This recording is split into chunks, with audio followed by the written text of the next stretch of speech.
Oke, sekarang di sini ada Bang Yogi. Hai Bang Yogi. Halo. Bisa dikenalin ke kita, namanya siapa, umurnya berapa?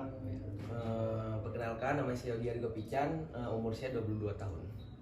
Oke, di sini Bang Yogi ini merupakan salah satu senior kita dari angkatan 19 Universitas Malahati dan juga anggota TBM Coronarius. Bang, boleh diceritain nggak gimana lika-liku abang masuk TBM Coronarius? Oh, lika-liku ya. Jadi dari awal itu ya, saya tuh nggak tahu yang namanya TBM. Jadi pas ada penyampaian dari BEM, adalah TBM. Nah, TBM kan berkaitan dengan kedokteran lah ya, dengan yang kita jalanin. Nah, akhirnya daftarlah saya TBM, daftar TBM. Habis daftar TBM tuh dites. Itu ada beberapa tahap untuk tesnya, Dikdas, pendidikan dasar gitu. Nah, kalau di TBM tuh waktu kita Dikdas aja kita udah harus patokan dengan waktu. Misalkan jam 6 kumpul, ya jam 6 itu harus kumpul. Jadi nggak bisa salah 1 menit, itu udah kena denda, kena hukuman. Karena kan waktu itu kan penting ya buat apapun itu penting gitu kan. Kalau waktu, nah kita dididik dari Dikdas, banyaklah materi-materi yang disampaikan ke kita. Jadi kayak orang-orang itu belum belajar, tapi kita udah belajar materi itu sih. Kalau terus ya sempat mau nyerah juga waktu itu karena capek segala macam. Tapi kalau dipikir-pikir nyeselnya kayak ya banyak banget gitu kan keunggulannya gitu. Ya akhirnya tes, ikutin tahap-tahapnya, akhirnya masuk lah. Berarti di TBM ini abang apa ya, maksudnya digencar dengan kedisiplinan gitu? Iya, disiplin banget TBM. Bagus sih. Untuk tema kali ini kan kita ngebahasnya mengenai PB ya, penanggulangan bencana. Nah, abang sendiri untuk di TBM Coronarius ini perannya apa? Peran PB saya waktu itu jadi kepala divisi yang apa ya, kayak di dalam di divisi Banmed itu ada yang namanya PB, penanggulangan bencana. Saya jadi kepalanya waktu itu. Untuk pengalaman sendiri, abang pernah nanganin PB itu tahun berapa nih? Oke, kemarin itu 2020. Jadi PB-nya berjalan ya. PB berjalan, kita tuh mau ngadain yang namanya itu pelatihan PB. Jadi pelatihan PB itu kayak semua orang itu harus ikut. Nah, pas kita tuh ngundang Dokter Iqbal itu dari ID pusat.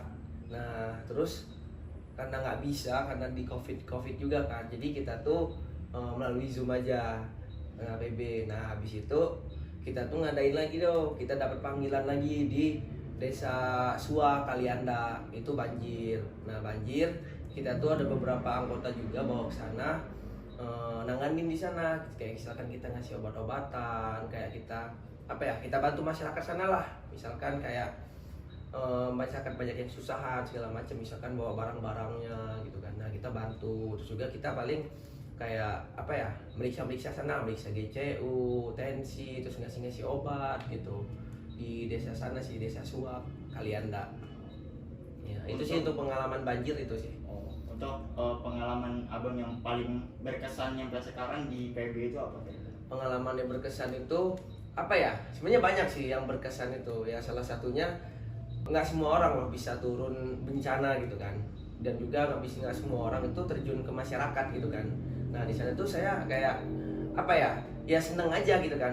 Kita walaupun kayak nanyain sakit apa segala macam, terus juga tiba-tiba kan kita bisa ngasih obat, itu kayak rasa kebanggaan kita lah. Wah, ternyata ilmu kita kepake juga gitu kan untuk masyarakat. Sama yang berkesannya lagi, kita didoain orang sih, kayak kita ngasih obat, ngasih edukasi segala macam gitu di tempat banjir itu kan, ngasih edukasi. Jadi kayak ada juga ibu-ibu yang bilang, wah nanti makasih ya, semoga kamu sukses, semoga. Jadi kayak itu tuh doa orang yang sedang kesusahan gitu kan, kita bantu.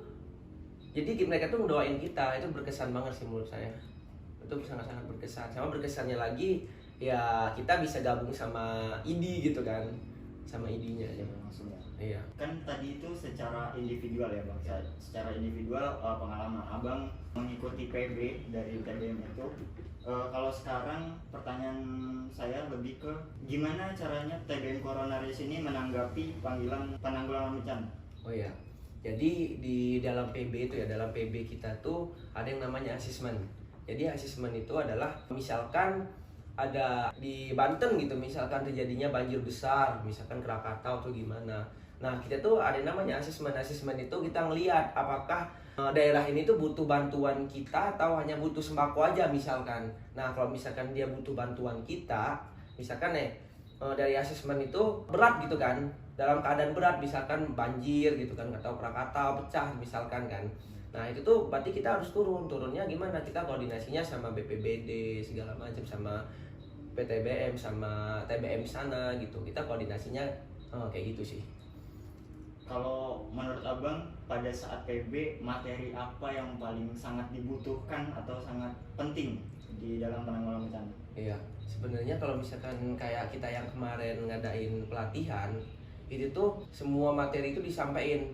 Misalkan gempa bumi, apa aja sih penyakit yang terjadi di gempa bumi gitu kan, apa aja orang menderita yang orang gempa bumi. Banjir, misalkan banjir itu kan banyak, misalkan kayak orang gatel-gatel segala macam, itu banyak banget sih. Misalkan pasca banjirnya gitu kan, banyak orang yang kena kayak penyakit kuning kan, kayak leptospirosis gitu kan, itu kan banyak banget kan itu kan yang disampaikan. Menurut saya sih bagus semua sih materinya. Terakhir nih, kesan dan pesan untuk anak-anak TBM baru yang mungkin masih mencari jati dirinya, masih mencari semangatnya di TBM ini. Ya, untuk kesan dan pesan sebenarnya semangat aja sih. Semangatnya nggak semuanya, walaupun kita satu kedokteran gitu sama angkatan lain, itu nggak semuanya kayak ngerasain pengalaman yang di TBM gitu. Misalkan kayak kita turun bencana segala macam, itu tuh dimanfaatin. Sama ya TBM sekarang ya harus lebih semangat lah, harus lebih kompak, sama jangan sia-siain waktu pengalaman lah. Oke, terima kasih Bang. Ya.